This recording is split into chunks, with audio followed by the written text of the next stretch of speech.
कालीठू गरम रु मिलिब आश्वस्ति। पश्चिमा झड़ आणिब वर्षा भिजिब उत्तर आभ्यंतरीण ओडिशा। घड़घड़ी बिजुली सह वर्षा नहीं 6 जिला को येलो अलर्ट जारी करिछि पाणीपाग केन्द्र। वर्षा सह पवन नहीं भी सतर्कता जारी करा जाइछि। बंगोपसागर रे सृष्टि हेबाकु थिबा पश्चिमा झड़ प्रभाव रे कालीठू 2 दिन राज्य घड़घड़ी बिजुली सह वर्षा हेबो बोली पूर्वानुमान करिछि पाणीपाग केन्द्र।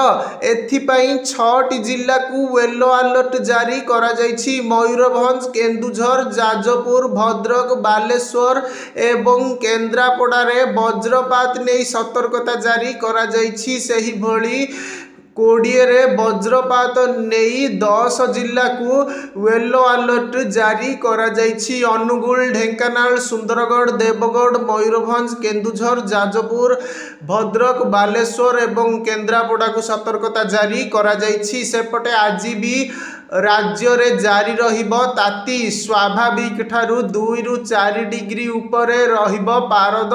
राजधानी भुवनेश्वर समेत झारसुगुड़ा, संबलपुर, बरगढ़, बलांगीर, सोनपुर, बौद्ध, मालकानगिरी, गजपति, भद्रक, जगतसिंहपुर जिले में स्वाभाविक ठारू 3 रु 4 डिग्री उपरे पारद रहिबो बोली आकलन करा जाइछि। एही सबु जिले में 35 रु 38 डिग्री मध्य दिनर तापमात्रा रेकर्ड होई पारे।